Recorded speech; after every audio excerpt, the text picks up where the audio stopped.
Hi guys, yeah, today I've obviously been away last night. I tried to do a video, but the connection was absolutely atrocious. I was only doing like a basic talk on literally being in MK and stuff because I wasn't doing any vinyl reviews. So lucky I didn't really add that video to my YouTube channel and stuff. So today obviously I'm going to do one that I've picked up. It wasn't from MK because I literally just got back from that way about what 15 minutes ago, and it's been so hot today and sweaty and stuff. So yeah, I'm doing obviously a review on two records and whatnot, but they're both the same album and obviously two different albums, unfortunately. Yesterday I did obviously visit a store, which I'm going to more mention before I start doing the review. Yeah, I visited a store yesterday and I can't remember what the name of it, but it's like a cash converter store. It's literally near Spiral, I think it was called Spiral Vinyl. I went and visited there also today and stuff, and they do a load of nice vinyls in there. The cash converters, it's like right at the back, they also do records in there and they do like CDs and stuff. So I went and also visited in there yesterday because they had a load of like Weller CDs and stuff. And yeah, they also had a couple of Jam vinyls in there as well. And they also had one vinyl I was going to get, which was David Bowie, Just Dance, that was it. And then the two vinyls I was going to get of the Jam was like In the City and All Mod Cons. But I didn't obviously bother buying them because, he said I'll put them by for you yesterday, and today I was going to go and buy them. I didn't obviously do that, so unfortunately they're going to just, they won't go immediately in it, but probably when I get the chance, I'll probably end up buying them, or one buy, maybe the Jammers, I might get some other editions and stuff. But yeah, also the guy advised me and said about like there's a rare Led Zeppelin, because I was obviously having a conversation with him. Led Zeppelin's one. I can't remember the name of the album because I don't really listen to Led Zeppelin and all them stuff. There's one obviously with like the blue triangle, which is actually on the vinyl. I've seen a few copies on eBay, and he told me yeah they sold the copy themselves like for about 850 on eBay, which was quite surprising. He said to me, if you ever spot it, definitely get it and stuff, but depends how much anywhere would probably charge you for that record, because for a lot of money like that, you can obviously get a good win there, but it depends what you pay in it or so yeah, other than obviously all that, dabbling on about more record stores and stuff, whatnot. Today is obviously going to be based literally on Cafe Bleu, Style Council. I know you said Strangers in. Style Council's one, and it's literally going to be two different versions. It's a first press one, and then of course it's the one I just brought, which is the free records, reissue special edition. The reason I brought that one today is because I was tempted. I've seen it on eBay. There's a colour one, which I've had before in the past, which is obviously like a blue colour one. The only thing is, it's just the album itself, and that was it. So I'm giving that a skip and a miss. I've got the free special edition, which is more going to be a better one. So I'm keeping that one instead, and I'm not going to bother, buying a colour album and stuff. I also have, in fact, at the moment, I've actually also bagged up the last two albums, which I'm more pleased about. So that's where most of my money's disappeared on, unfortunately, because the seller obviously they offered me like a really, I'd probably say like a really kind of steep offer, but good offer, if you know what I mean. The last one, literally, I paid like 160 something. But currently I've seen on Discourses there is also for the same price about 160 something, but it's away in Canada, and I thought, yeah, you're going to be paying a lot more money than it is for that to be imported all the way over to fucking Britain and then paying all the custom fees and all that crap again. So this person's obviously based in Britain. That's at least a win-win situation. And then the other one, of course, is the one before that, which I can't remember, was literally all the instrumental one, a piano sort of one. I think that was called Confessions, I think. I can't remember. Confessions of a Pot. I think it might be that one. That white vinyl, that's again, it's like a kind of rarity more. So I also bagged that one. That was about £60, which wasn't too bad, I admit. Again, I've looked on Discourses. There's not really any, copies around the UK at the moment and stuff. So I've done a quite good situation there. There's another one on eBay, it's like forbidden and everything and stuff and whatnot. Anyway, you stop off and all that, so I apologise if I came talking too much. But yeah, obviously, like today I said, there's going to be obviously this review, obviously, on the Cafe Blurs one. This is the first presses version and stuff, so obviously, it's a really good one. I've had this one literally, I spotted it one day, and I think it must have been Stevenage, because I used to live around Hertfordshire and stuff. And yeah, I found it in, obviously, there's like a market store. I don't think that'll be there anymore, that's like long gone history. I spotted it there and stuff and didn't pay a lot. I think back then I must have paid about, what, a tenner maybe? £8, I think. I can't remember by heart. But yeah, that's when obviously I brought it back then and I got it off that store when I found it. And you know, it's got obviously that side in it, which is just a standard black one, same as like, you know, the one I'm going to be showing in a minute. But I'm not opening it and stuff as well. But I think as well, in fairness, it's got like Japanese writing on this, so I don't think it's actually realised it might even be a Japanese press, because you know the Japanese, really, it's not a good idea.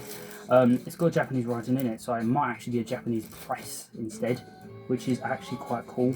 I don't think it's got, you know, you get like a little obi with it and that sort of thing. That normally comes with it, and the obi's included, so that obviously, you know, if that comes included, you get like an extra bonus in it. So yeah, I don't really think they've obviously, you know, kind of realised this is a Japanese one because it says made in Japan. I might even, in fact, you know, I'm thinking myself sometimes I might even got it from, you know, Flashback Records down in London and stuff, which is what I'm thinking, but I don't know if it was there. That's what I'm thinking. It might have been Stevenish, but they didn't realise it was Japanese maybe back then. I don't know. Could have been any possibility. But yeah, I've only just literally come across that, and because it's got OB on this, that's what I probably went for. But yeah, this is definitely a Japanese one. It's got this inside it though, so I don't know if this is different compared to the other ones, but it's all got all the Japanese thing inside. So I have got a rarity at heart as well, which is very surprising to be fair. I've obviously this was the first press one and stuff, you know, like the first press version and stuff you would expect.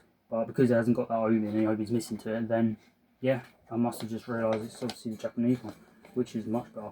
Because I think the Japanese style council, this, you know, album would be much rare to get nowadays, isn't it? The condition is not, you know, I'd say it's a brilliant fax stuff. But I've done a, you know, win with back situation here. It must have been London. I keep thinking in my head that I must have got it from London because a lot of my good records came from that way and stuff. And one day I think I might have come back with it because I had tons of records I brought and stuff. And yeah, this is going back to for about 10 years now, maybe 9 years, something like that, when I probably brought it. So there we go. And of course the next one, excuse me. Next one, obviously the main video of part today, so I'm sorry if this video is dragged on until this one was came along, is obviously my brand new one which I only just got today, and that's obviously of course the, you know, the 3Times vinyl one, which is the new version that came out in January. This obviously I'll go through the tracks in case. It's Speak Like a Child, Party Chambers, Mix Up, Head for Happiness, early version. Money Go Round, like part 1 and 2, it's like, you know, club mix sort of version. Then you got Long Hot Summer, extended, lead part, Paris Match, Spring, Summer, Autumn, Mixed Company, and obviously LP2 would be like Mixed Blessings, The Whole Point of No Return, so this is obviously of course the whole album itself. New Shit Came In, Blue Cafe, The Paris Match, Motor Changing Moods, Dropping Bombs of the White House, A Gospel, Strength of Your Nature, You're the Best Thing, Here's One That Got Away, Head Start for Happiness, and then Council Meeting. I don't know if that really was part of it. And then obviously you've got the, you know, little extended versions. You've got like My Ever Changing Moods, long version again, Solid Bond in Your Heart, which is obviously, you know, they sort of thought it was like a sort of bit of a jam song as well, and it fixed in with a jam, which is true because it was on the gift, funny enough, as well. So it sort of, you know, immersed in with 2 of them in it, Style Council and Jam. Big Boss Groove, You're the Dub Thing, Long Hot Summer, Party Chambers, Up for the Grabs, Mixed Demo, Take It to the Top, and then of course Dropping Bombs again, or the White House alternative version. So yeah, this one is obviously the one I've more thought about getting, because I thought, what's the point really bothering with, you know, getting more colour on nothing. It's just going to be the album, that's it. I didn't really want just the album. Obviously on the back there you can see, it's kind of, sorry if I had to get really up close to it. Obviously the pictures of the 3 of them, you know, Weller and Nick and I don't really know that I've got it. Steve White, that was it. He also part of it, wasn't it? Because he was obviously part of, you know, Weller's songs, wasn't he? He's still carrying on with doing and drumming. So yeah, this is an amazing album. Like I say, I'm not opening this unfortunately because, you know, these rarities and stuff, brand new ones, I'm going to keep like that, so they stay in really better condition rather than that Japanese one I just showed you a moment ago with all the little, you know, scuffs and stuff. So yeah, that's them two and whatnot. Like I say, I've got the last 2 albums coming up and stuff. I won't do them obviously separate. I'm going to obviously do them with all the rest of the other ones because I'm hoping to order the other ones next week, and there's only about 1, 2, 3, because now obviously I've done a review on Cafe Blurs, there'll be only obviously the other 3 albums to do, so I'll do them all together rather than just separate. Once obviously all done then, that's it. I'm not going to buy any more records of Paul Weller and Style Council related or jam related for a while now after that, because I've bought too many records. You know, my whole build up of all these Paul Weller ones is unbelievable, isn't it? Probably the amount of money spent now. But I will continue obviously doing records, yeah, okay, but I think in July, like I mentioned, when it will be the 2 just David Bowie ones and stuff, that'll be mostly it.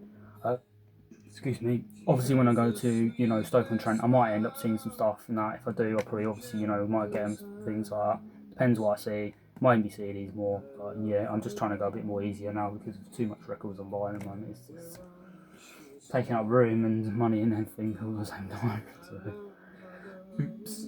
But anyway, thank you for watching again, and definitely, you know, subscribe to Most Lands Man. That was it.